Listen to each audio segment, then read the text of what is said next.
बेटी जब शादी के बाद ससुराल जाती है तब पराई नहीं लगती, मगर जब वो मैके आकर हाथ मुंह धोने के बाद सामने टंगे टॉवल की बजाय अपने बैग से मुख्तसर रुमाल से मुंह पोंछती है तब वो पराई लगती है। जब वो बावर्ची खाने के दरवाजे पर अनजान से खड़ी हो जाती है तब वो पराई लगती है।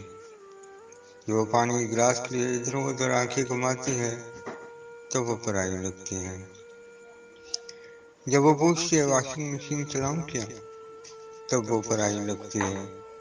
जब मेज पर खाना लगने के बाद भी बर्तन खोल कर नहीं देखती तो तब वो पराई लगती है। जब पैसे गिनने के वक्त अपनी नजरें चुराती है तब वो पराई लगती है। जब बात बात पर गैर जरूरी टेके लगाकर खुश होने का ड्रामा करती है तब वो पराई लगती है।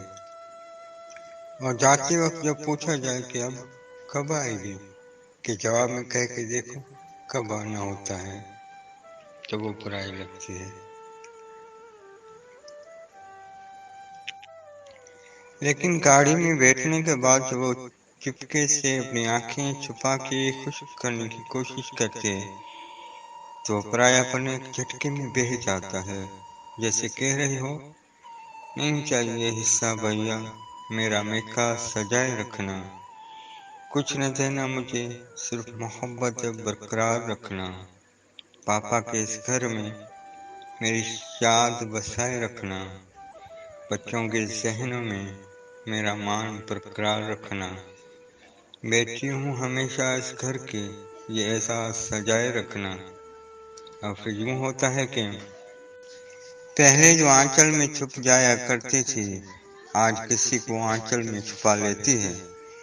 पहले जो उंगली पर गर्म लगने से घर को सर पर उठाया करती थी आज हाथ जल जाने पर भी खाना बनाया करती है। पहले जो छोटी छोटी बातों पे रोजाया करती थी आज वो लाडली बड़ी बड़ी बातों को सहन में छुपाया करती है। पहले बाई दोस्तों से लड़ लिया करती थी आज उनसे बात करने को भी तरस जाती है। माँ माँ कहकर पूरे घर में खिल जाया करती थी आज माँ सुनकर आस्ते से मुस्कुराया करती है।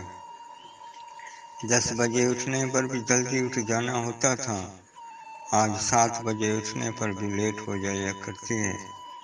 अपने शौक पूरे करते करते ही साल गुजर जाता था आज खुद के लिए एक कपड़ा लेने को तरस जाया करती है। सारा दिन फारिग होके भी मसरूफ बताया करती थी अब पूरे दिन काम करके भी काम चोर खिलाया करती है।